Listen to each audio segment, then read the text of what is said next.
so welcome to day one of the home workout series, and this is our first strength that we're doing. So we are going to be focusing on chest, tris, and quads, but like I said, it's going to be a full body workout. Now, I brought you into my home because I felt like we wanted to kind of do this where you would be doing the workouts as well. We don't have as much equipment, so we didn't want to do it in the gym. We wanted to be doing them where most people are going to be doing them, so kind of get that feel for what it's like working out in your house. Now, with that said, the first thing we're going to do, our primary movement, part A, is going to be 10 push-ups, 20 squats, 10 decline push-ups, and then 20 reverse lunges. Now, we will go through each of these, but I want you to know this is not for time. Now, I want you to superset them, so we're going to do those movements back to back to back, but then once you get through all 4 movements, take about a minute rest, and then we're going to repeat that 3 times. So we're going to do 3 total sets of that superset of those 4 movements together. Now, let's go through each of these movements. Okay guys, so I'm here with Janet, and she's going to demo each movement that we go through so you can see the proper form and what we're trying to focus on as we do these movements. Like I said in the other videos, I really want to focus on quality as we do this, so don't just skimp and get it for reps. So what we're going to be doing, the first thing is 10 push-ups. So most of you are familiar with this, but we're going to get into our full plank position here, where we're in a hollow body, where we're straight, our butt's not too high, our butt's not sagging. We are keeping it in a nice tight line. Her hands are roughly out in front or under her shoulders. And when she drops down, she's going to do the push-ups, she's going to maintain that plank, and she's bringing it right back up. All right, so she stays tight. The other thing is she's going all the way full range of motion, chest to the ground, and she's bringing all the way up full lockout at the top. So let's focus on that full range of motion. Now, with the push-up, we also need to be able to scale it so everyone can participate in our workout. So if you need to scale it, like I always say in the gym, we want to take everyone through the full range of motion. So we're still starting and finishing in the same spot, and we want to get all the work that we get out of our push-up. So with the scaling, we're still going to start at the top of our plank. But what we're going to do is we're going to drop our knees, then go into our push-up, come up on our knee push-up, and then back to the top. Now, if you're doing this version, the thing that I want you to focus on is staying your core tight in the middle, even though we're dropping her knees. So she drops her knees, and we're still trying to get that straight line. She goes down, brings it back up, keeps everything tight, and then comes back to the top. So we're still going through that full range of motion.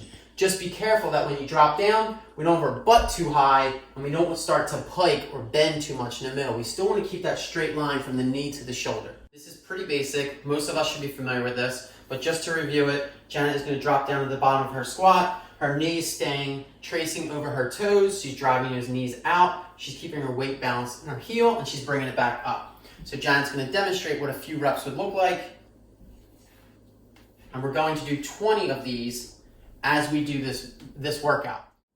Now with this routine, we're going to be trying to do that bodybuilding style. So we're going to be trying to hit our chest from different angles. So since we don't have some of the same equipment that we have in the gym, we're going to have to change the angles in which we do these movements to hit those different spots. So later in the week when we get the shoulders, we're going to do some of that incline work. But right now we're going to mix in some decline work so we hit the bottom of that chest. So what we're going to do is we're going to use a bench. So a lot of the time when we do some of our chest and tri work, we're going to rely on this bench. So for you guys at home, just make sure you get either a bench, a coffee table, chairs, whatever you need to do. And then based on the height is going to be how challenging it is to do the movement. So Janet's going to come in here now and she's going to do 10 decline push-ups. So by elevating, we're actually doing a decline. It's the opposite of what you would do on a bench. And she's going to take it through here, the full range of motion, and bring it up. And the same thing, she wants to keep her body tight and straight as she goes through this movement, just like she was doing her regular push-up. Now, if you want this to be easier, have a higher bench. If you want it to be harder, lower the bench, but we do want some elevation, so we're getting that decline work. Now, in this program, I want to mix up how we're hitting our legs. So we don't want to just be squatting with both legs. Sometimes we do some unilateral work. We're doing one leg at a time to balance our training. So that's why we're going to mix in 20 reverse lunges here. So the reverse lunges are something you're very familiar with, and we like the reverse lunges because it's a little more easy to kind of get into a safe position where we drop our weight. So most of you are familiar with this, but Janet is going to demonstrate where she's going to step back, and you see that knee is pretty much over top of that heel. She doesn't have she doesn't have the knee coming way forward over the toe, okay? So she'll demonstrate a few reps here as she steps back, but she's really getting a good step too, so we get a lot of work in the back of the leg. And if she does this movement from the front, you'll see,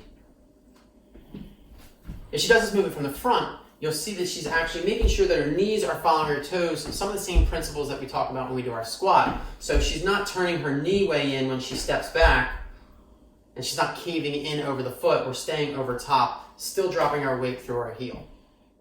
Now that is the primary movements we're going to do for today's workout. So that's part A. And you're going to go through that series, like I said, 3 times with 1 minute rest in between after completing everything. Now, as we go forward in the future weeks, we're going to talk about upping the reps or adding some weight or doing some variations that make this a lot harder. But this is going to be the same base of the program for our primary work for part A on our chest and quad days.